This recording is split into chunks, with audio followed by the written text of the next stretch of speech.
My never say ma PENDREAM TV. PENDREAM TV there. Osia dem yopo. Memo bi biara kwa ba eba PENDREAM TV say we new to the channel a you also subscribe to channel no or like video no share ama for so ensa akabi. Now we news update for cry e be some every Okudzeto Ablakwa. Na Okudzeto Ablakwa ato ensembe amane attorney general efa James Gyakye Quayson na court case ya Quason no na osan the scandal bi atoja na mepesa obeka me ho na yakotie ensema Okudzeto Ablakwa editoja na answer na beka no subscribe to channel na click the notification bell no so like it na share ma afofron so ensa enkabi. PENDREAM TV wo another platform my friend no PENDREAM forum no yaje wadwenkyere efa ensema ekoso ewo my Ghana. The obene se obesende voice note afa number ya eda screen so no through WhatsApp. Yebe publish ama amansan ate wonka number ni 0277128777. Kame ho na yentie ensema anase scandal Okudzeto Ablakwa ede atuja. So very, very, very minimum investment. There were no standards. They didn't give them any specifications they are supposed to meet. Shocking. Absolutely shocking. Over $100 million. They just made a killing. And don't forget, my brother Senna, this was during a public health crisis, when people are dying. I mean, how heartless could people be? Your people are dying. People are hospitalized. And all you think about is a corrupt scheme to create loot and share. Even the charge, 150, check around the world. Nobody was doing that. Nobody was charging that amount, up to that amount. Remember, we had to do a lot of agitation. I made several statements in Parliament before they reduced it for ECOWAS nationals, which includes Ghanaians, to $50. But they kept it at $150 for all other travelers. Indeed, if you are even a Ghanaian but you hold another country's passport, you pay the $150. I mean, how wicked could people be?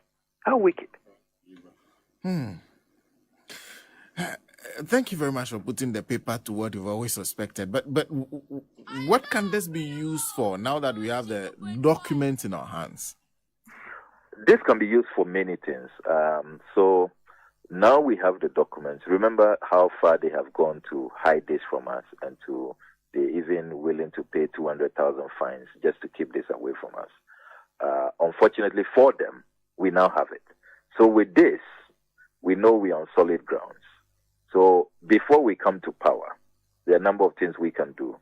So we can use this to trigger a parliamentary inquiry. We can use this to even ask the Office of Special Prosecutor to look into this matter. So there are so many options available to us. Then when we come to power, armed with this information, because remember that there are times that they try to destroy evidence when they lose an election. Now we have the evidence. So when we come to power, because then I keep saying when we come to power, because you see, under the Constitution and laws, only the Attorney General can initiate criminal prosecution. And he has shown that he himself is part of the cabal. And he doesn't prosecute people, colleagues in this government. I mean, to think that he was serving on the National Cathedral Board and he's going after somebody like Gyakye Quayson. He claims to be interested in fraud, interested in deceit of public officers, in criminal conduct. And he didn't see his own board member, Victor Kusibwating, Kwabena Edujemfi. He's never seen him before.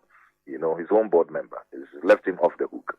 So this is an Attorney General who clearly is engaged in selective prosecution. So now that we have the evidence, Ghanaians can have hope that a future NDC government will have people prosecuted. So I call this a very significant moment, because all along we've just been,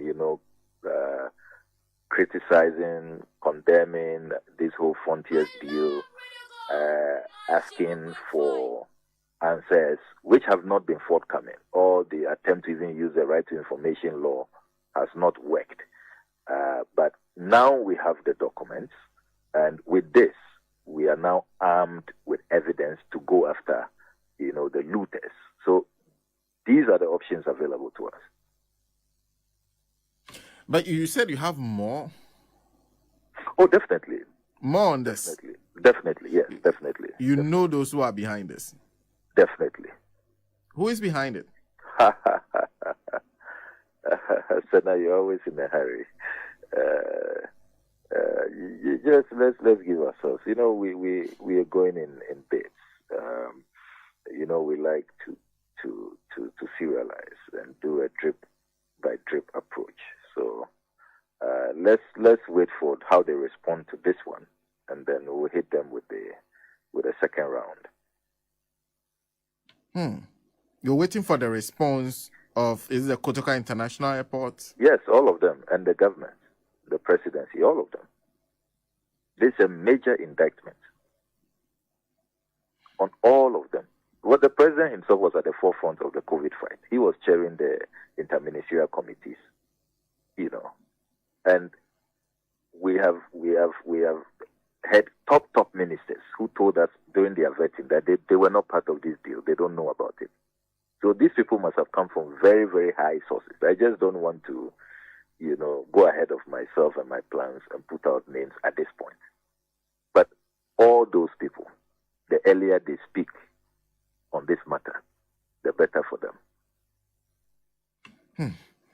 Well, we'll be looking forward to that. But before I let you go, it's not a matter that we can joke with, that we can take for granted. So much is at stake. The distraction is so pervasive. The levels of corruption. See what we've just discussed at the airport. Now, see what is going on at the Bank of Ghana. Not too long ago, I revealed documentary evidence how the Bank of Ghana project started at $81 million. That is the approval they got, $81 million from the PPA. Then it shoots up within 8 months to $121 million. Then in less than a year, shoots up to $227 million. Just skyrocketing. Incredible inflationary pricing. People are just adding, look, we've never seen Chobo on such a scale. What is happening in Ghana now is not economics, it's Chobonomics. Yanchendi, everybody just wants to just pad and loot. That's what is going on now. How can you at this time, when you've run down the central bank, for the first time in the history of Ghana's central bank, it has made losses. 60.8 billion cedis. Negative equity, 55 billion. Never happened. And what is shocking is that all of this was going on at a time that you are printing money illegally. Look, you think about these things and you can't get it. You just can't understand. A Bank of Ghana which prints money, 77 billion cedis, in flagrant violation of their act, section 30 of their act. You cannot print money beyond 5% of the previous year's revenues without parliamentary approval. You have blatantly violated that law. So you print money, all this illegal printing. Addison, the printer, Miss Governor Addison, the printer, engaged in this massive printing of money, and yet still manages to make losses. Now, after you've made these losses, and it's not surprising, because if you look at his expenditure items, see how much they say they spend on communications. See how much they say they spent on just maintaining their vehicles. Unbelievable amounts of money. In the midst of all this, you say that you are putting up an office that would have more than 6,000 offices. a headquarters with more than 6,000 offices, with more than 3,000 space for over 3,000 cars as car park.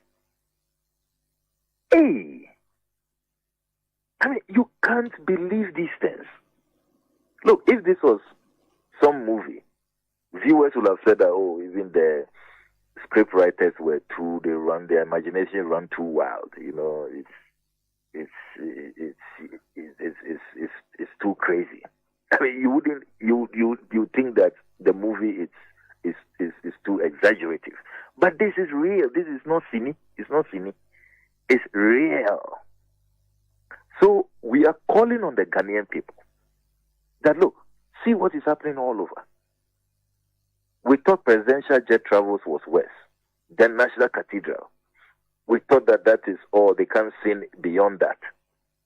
Now, see the details on frontiers.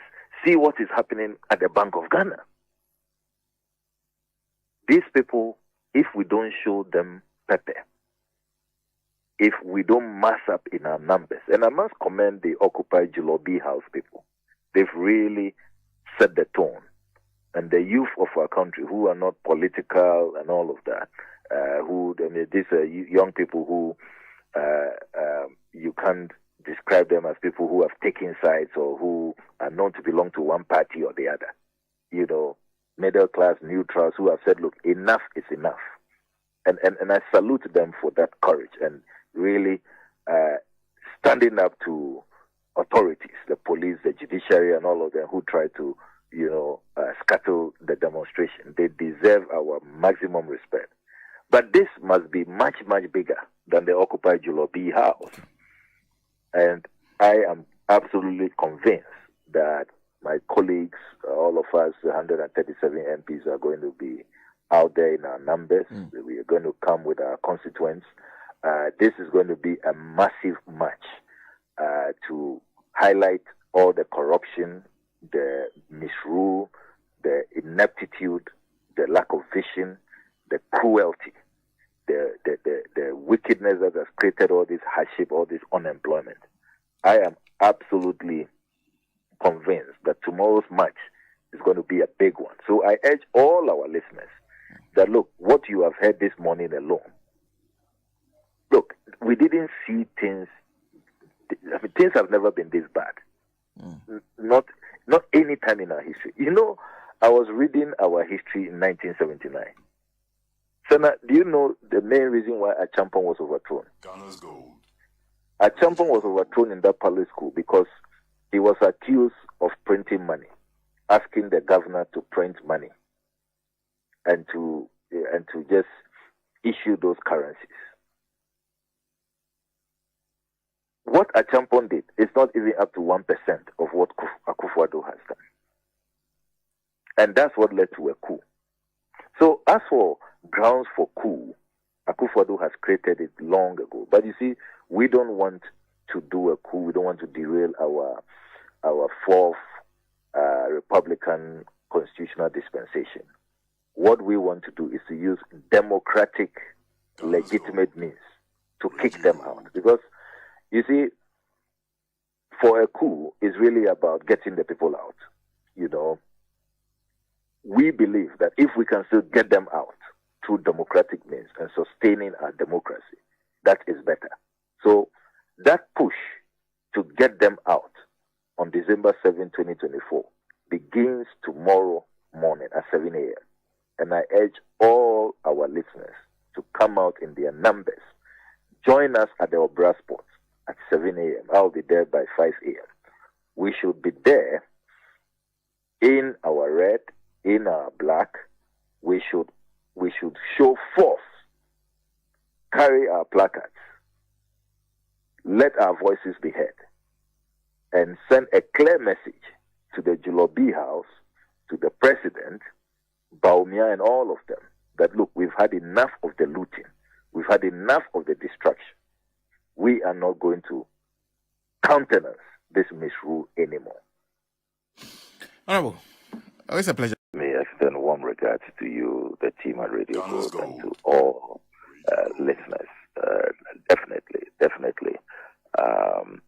If you look at the state of our country, the way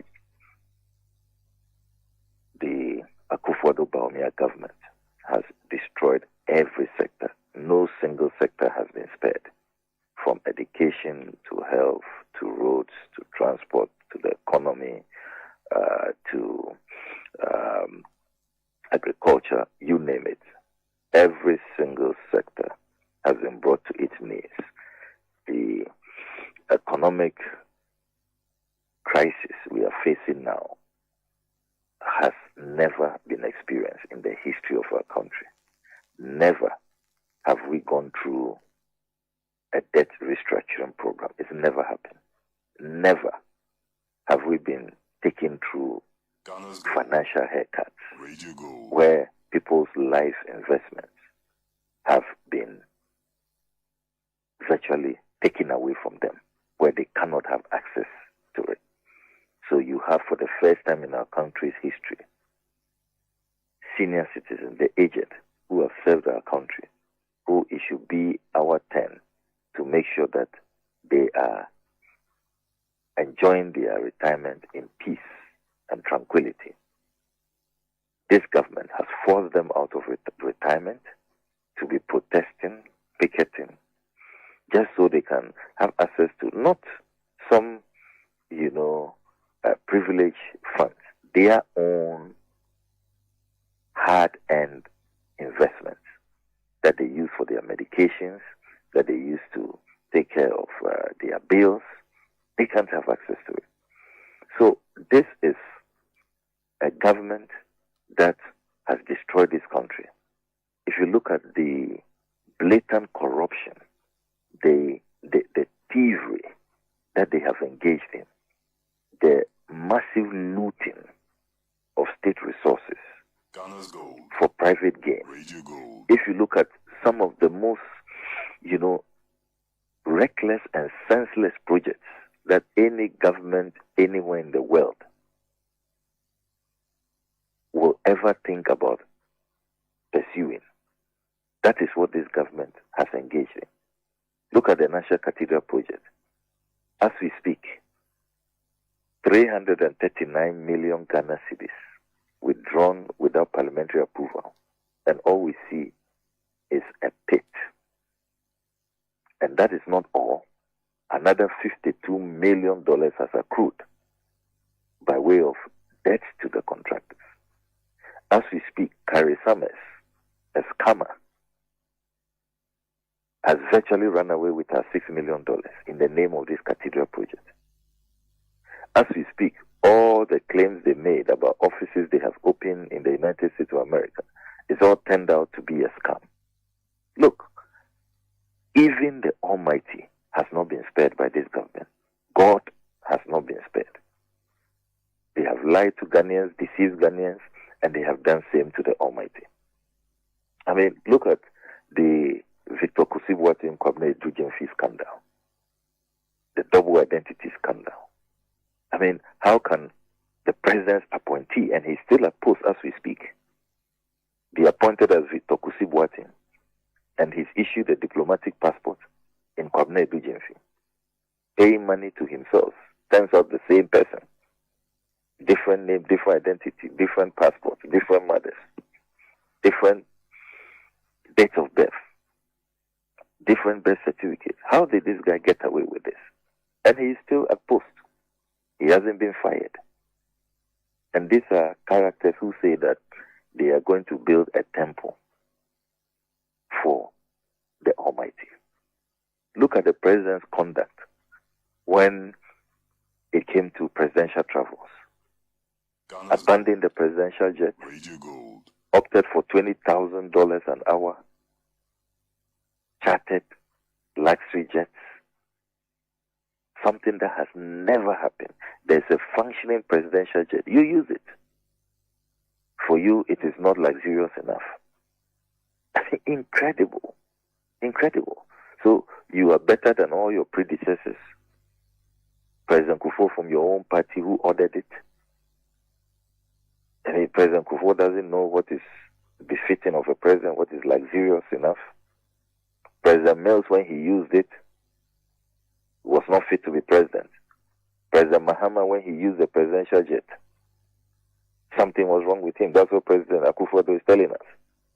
So in every single department, including what we will be discussing in a jiffy, this Frontiers, the latest on the Frontiers airport testing, corrupt deal. These guys have absolutely no business staying in office. And so when Alan resigns and comes to tell us all of what we know already, you see, the striking thing about Alan's resignation is that Alan comes to confirm what we all know, what we have all been talking about. But this is coming from an insider. It's coming from a stalwart. I've heard people say, oh, why did he wait this long? Why is he speaking now only after the first round of elections? I say, better late than never. It is still useful that an insider, a stalwart, is confirming what we have known, what we have been experiencing, and what we have been talking about. But you see, once it keeps coming from political opponents, the impression is created as though because we want power, we want to dislodge the MPP. That is why we are saying the things we are saying. Now, Alan himself, he says that, look, this party is not recognizable anymore. This is not the party he joined in 1992. I mean, that is an incredible statement, that he cannot recognize his own party anymore. He says the party has been hijacked by unscrupulous apparatchiks. These are not my words. Alan's own words, unscrupulous apparatchiks. And you know what unscrupulous means. Unscrupulous people are people with no morals, people with no integrity, people with no principle, people with no decency. I mean, unscrupulous is a very strong word. And he says those are the people in charge of the party. Any wonder that every day we hear a new scandal? I mean, should you be surprised that this country has become so scandal infested that not even God is spared? It takes unscrupulous characters to produce such results. Then Alan says that corruption is pervasive, arrogance of power. Alan talks about, in his 20-page breakaway statement, he talks about how they have supervised the worst unemployment rate in history, how they have left young people frustrated, young people have been totally neglected. And he talks about how this country is headed in the wrong direction. He talks about how the 2024 election will be so difficult, virtually impossible for the MPP to win. I mean, this is an MPP colossus, founding father of the MPP. And this is what he's telling us. So, the only part really that I disagree with Alan is he going solo and thinking that he stands a chance. What this country needs really is a coalition. That's why I talk about he, Alan, now that he has decided to go public, be honest, be truthful, and I have commended him. Look, not everybody would leave a party and will tell you exactly what is going on in that party. Will highlight all the rot, all the criminal schemes. So for doing that, that's why I say that Alan deserves some commendation for exposing the MPP for what it is today and making it clear that this is not the party he joined, that there are too many unscrupulous apparatchiks who have hijacked that party. So it is time for everybody to come together. All those who are leaving that party, all those who have become totally despondent and disillusioned, those who may even have voted for the MPP in time past. It is time to now rally under the umbrella, rally behind His Excellency John Dramani Mahama, because let's face it, we all know that in terms of a realistic chance of winning the 2024 elections, it is the NDC that stands that chance. And what is the point in dividing our ranks? We all have a common agenda. We have all now concluded that unscrupulous apparatchiks have taken over this country, and we have to rescue this country. So what are we waiting for? Why should we remain divided when we have a single objective? We all have one goal. Let us just unite under the umbrella. And I hope that in the coming days and weeks and months, we will see strategic alliances that will see everybody coming under the umbrella, giving the former President Mahama and flag bearer of the NDC that push, that support that he needs, so that we can have a resounding first round victory and rescue this country. We cannot continue to leave this country in the hands of the people who their own stalwart and founder has described as unscrupulous apparatchiks. So to you, the NDC is the alternative, which he certainly, from everything he said, does not believe that the NDC is a viable alternative to the MPP. That is more of the same.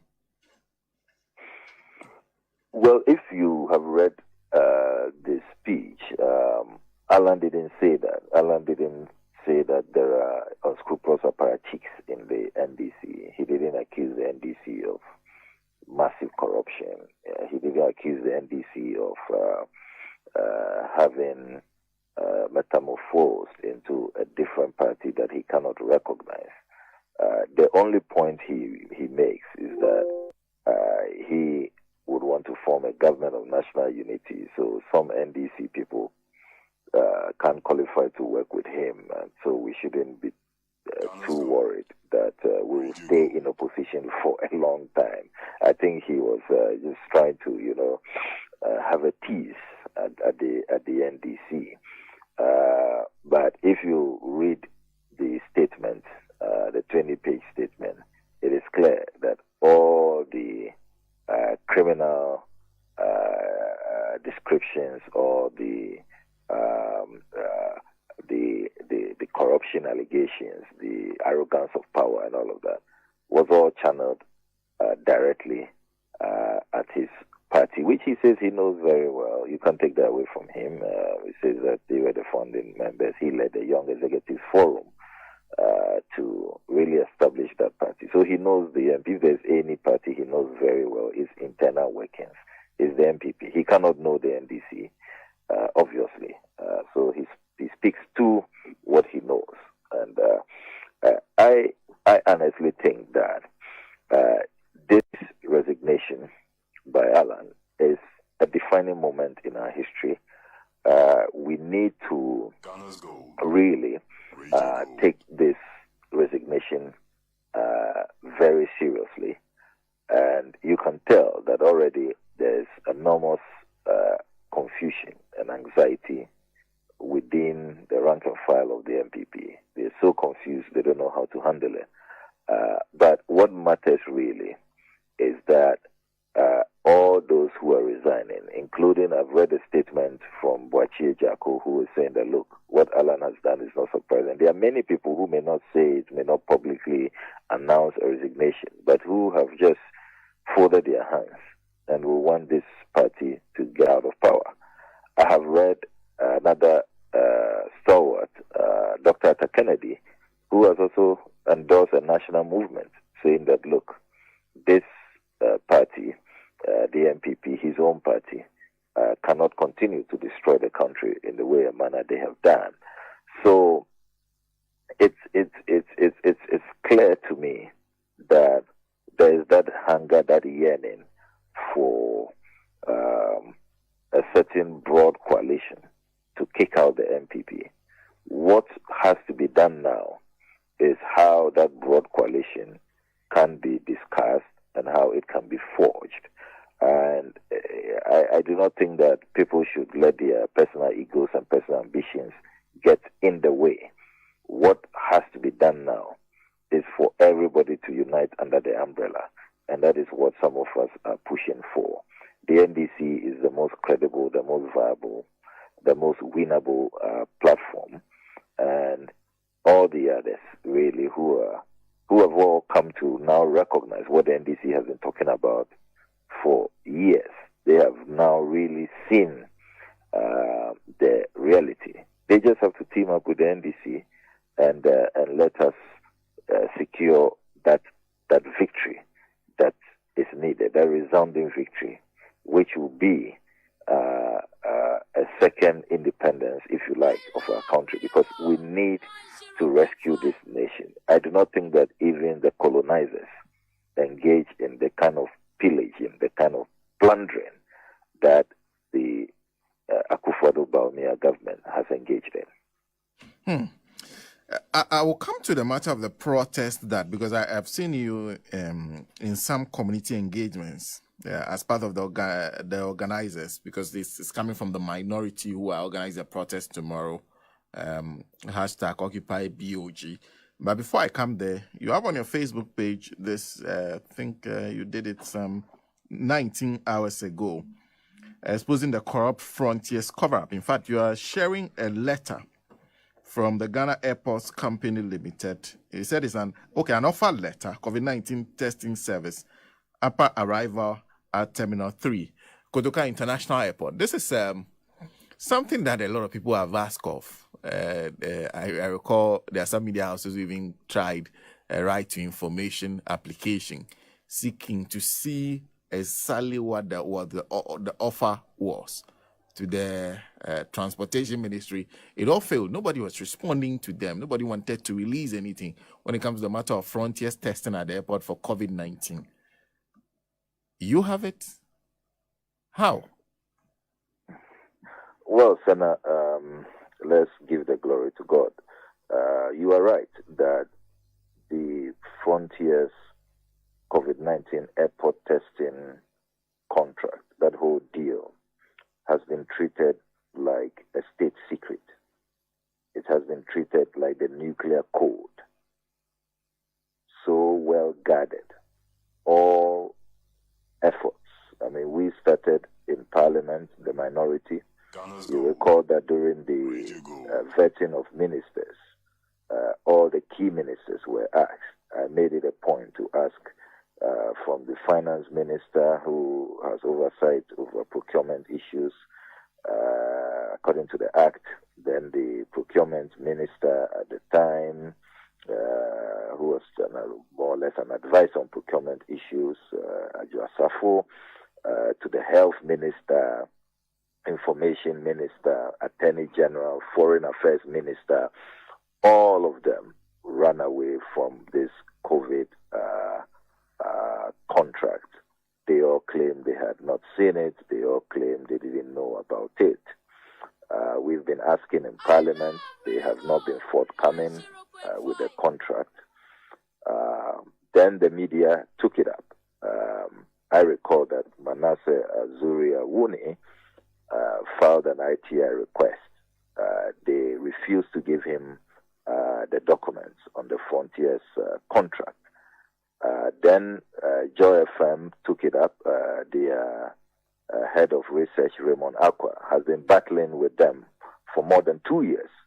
Indeed, a couple of weeks ago, the RTI Commission fined the Ghana Airport Company Limited 200,000 Ghana cedis for refusing to disclose the information. So it's been very obvious that the deal is so fishy, is so smelly, is stinking, it is petrifying, very dubious, and so government has gone to every extent, to the end of the world and back, to cover up, to make sure that this Frontiers deal does not see the light of day. does not enjoy any sunshine, any transparency. They have done everything. Look, this is a government that is even willing to pay 200,000 cedis. I mean, you see the cost of corruption. After all they've stolen from us, they are willing to pay 200,000 cedis to still conceal information. And I think that the time has come for us to even amend the RTI law. When entities are being fined, it shouldn't come from their coffers because it comes back to us. The people are stolen from us. That's why they are hiding information. They don't want it published. Then they are fined and they still take the money from our taxes. They should be surcharged. I think that moving forward, and some of us are going to propose a private members bill. Moving forward, I believe strongly that the time has come for those individuals who run these corrupt organizations. They have to pay for it. They must be surcharged directly from their own pocket. But the good news is that, and good news for all Ghanaians and those who are interested in the fight against corruption, but certainly bad news for government, which has done everything to conceal this information. The good news for the good guys is that we have secured all the documentation on this Frontiers deal. And what I have put out initially is the explosive offer letter. And I'm sure, Sana, you didn't believe the content of that offer letter. When you read that offer letter, it's as if it's Frontiers just writing to themselves. It's incredible. I have never seen any offer letter like that. First of all, the offer letter is dated 31st August 2020. And guess what?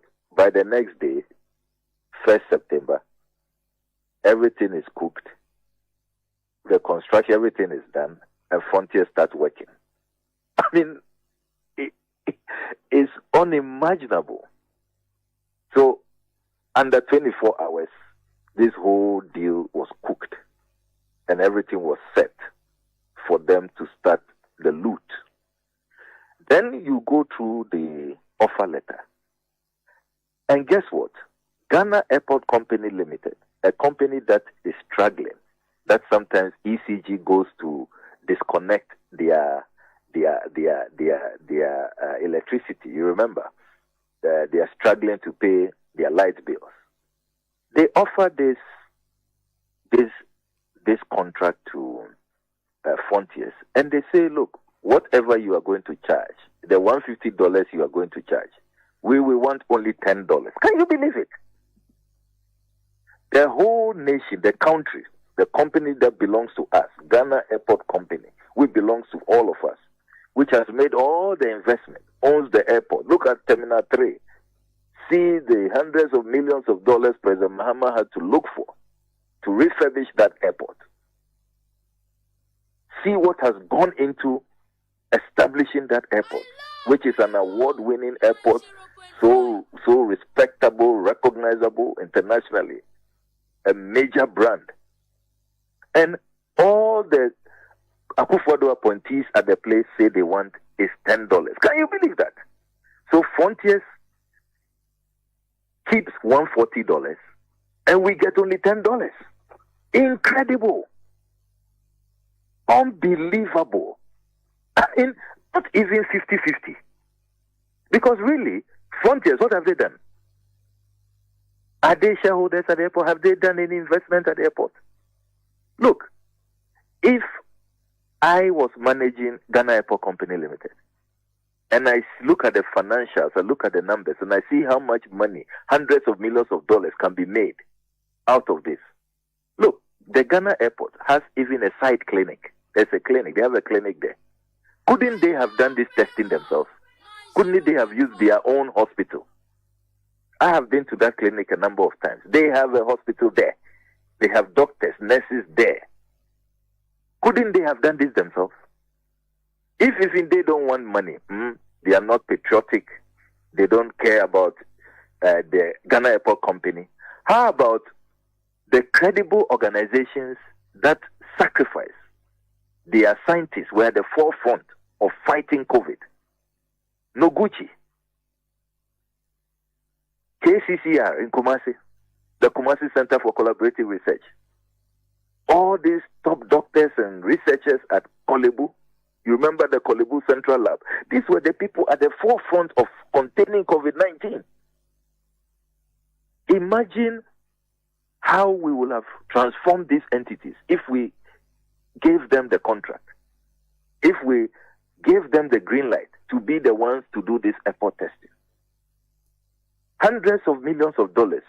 Imagine how that will have transformed Noguchi. It will have helped them to recruit more scientists, to buy new equipment. And it will have transformed their work. And it would have been even a befitting thank you. Look, some of them died. These scientists put themselves in harm's way so that we will all be alive to contain this virus. But see what these guys did. I mean, and look, you ask yourself, did they put a gun to the head of Mr. Gyakye, the managing director? And if you read the first paragraph of the letter, it says that this is an offer letter following our discussions. So everything had been discussed behind the scenes. And the question is, who convened that discussion? Who were those in that discussion? Where did the discussion take place? And when you read that offer letter, it's clear that the procurement law was put aside. Look, we have a procurement law in this country. Public procurement must go through due process. And let nobody tell you about emergency. Under the Procurement Act, there is full provision for times of emergency, times of catastrophe, where you can go through the process quickly and it will still be lawful. You go through due process. They didn't regard any of those provisions. They indeed suspended Ghana's procurement laws. Then when you look at this giveaway, you go through the agreement, this offer letter. Frontiers is not supposed to pay water bill. They are exempted from water bill. I mean, unbelievable. Frontiers is also told in this offer letter that all they should do is just pay some initial 97,000 to show that they are accepting the offer. That's all. Now, the analysis that we have done based on the Ghana Airport Company's own publication on their website about the traffic, passenger traffic. If you look at their numbers that they themselves have published, between the period September 1st, 2020 to when Frontiers was forced out in March of 2022, about 1 million passengers came through. So the conservative estimates we have done, Frontiers made profits not less than $130 million. Imagine what $130 million could have done for even Ghana Airport themselves. They could have done this themselves. Because look, this Frontiers Company Limited, mind you, they have no track record. They were established just about 2 months before they were given this contract. So no track record at all. So you can't say that, oh, probably they had some unique expertise or they had some patent, some intellectual property that they only them have control over. You can't say that. It doesn't exist. They were buying test kits from the shelves. So anybody could have done this. So you go through this offer letter and look, all the lawyers who have seen this, who are calling me, everybody, they can't believe it. I mean, nobody believes this. So this is a classic great loot and share. So this $140, clearly, that's why I say that very soon we will expose those who fronted for Frontiers. And I think that the name of the company itself should tell you what they really set out to do, why they called it Frontiers. because it was just a front for a great loot and share scam. So what this is about is that as for the state, you people, Ghana Airport Company, all of you, the people of Ghana, you go and share $10. Then a small cabal, the real frontiers for frontiers, meet and share the $140 behind the scenes. That is what this is about, because it doesn't make sense.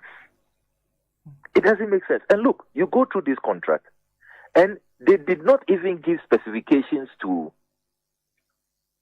frontiers. First of all, they don't tell them how much they should invest in their setup. They have a blank check. Can you believe that? Then they are also not giving any condition precedent. You know that Ghana has a Health Facilities Regulatory Act, where before you engage in any biomedical services, you must be licensed. You go through this offer letter, they could not be bothered about that. And that is why Frontier started working without license. Can you believe that? Several months. And we are talking about, human data, biomedical data, sensitive stuff. It went into the hands of Frontiers without licensing from HEFRA. Can you believe that? Then you go through this offer letter, Senna. It's so unthinkable. Ghana's gold. Do you realize that Frontiers was given 2 years? COVID, how long was COVID going to stay with us? And we were all told, President told us that, look, he has channeled all his energies. He will do everything to fight COVID. He knows how to bring back economy, but he can't bring back life. So then everything is on making sure that COVID is contained and COVID is fought within the shortest possible time. And yet, he goes to give this contract for 2 years so that Frontiers will just be looting for 2 years uninterrupted. They couldn't even make this offer based on when COVID is defeated. So that when COVID is defeated, that's it. They gave them 2 years. It didn't matter. Even if COVID is defeated in a week's time or a month's time, as for Frontiers, we love you so much. You people must loot. So you must loot for 2 years uninterrupted. Can you believe that? Who gives such an offer? 2 solid years. So you can now understand why they couldn't stop Frontiers. When you remember the whole world, you travel and everybody has stopped this airport testing. I remember even President Mahama put out a statement that he had arrived in London and there was no testing going on at the airport. And he was shocked that Ghana is still testing. And he put out a statement asking President Akufo-Addo to stop this $150 testing going on at the Ghana airport. I travel as foreign affairs ranking member. I remember going to Switzerland, going to Holland, going to Italy for meetings. There was no testing going on. Only Ghana was still testing. You now know why. Because this is the contract. Frontiers must loot to the max. Unbelievable, Senna. Unbelievable.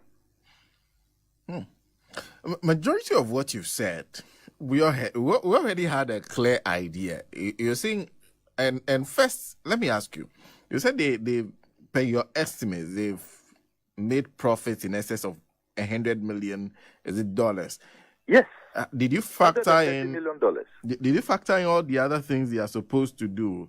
The cost of setting up, the electricity, the rent, and everything. You factored all that in? Yes. Yes. That setup that they did over there is not even up to $100,000. Just a few glasses, little furniture here and there. That's it. The cost of staff and all? I've spoken to some of the people. They brought the staff from Noguchi, Ridge Hospital and all of that. They didn't even pay them well. Talk to them. They are around. You can go to Ridge Hospital. Talk to the nurses.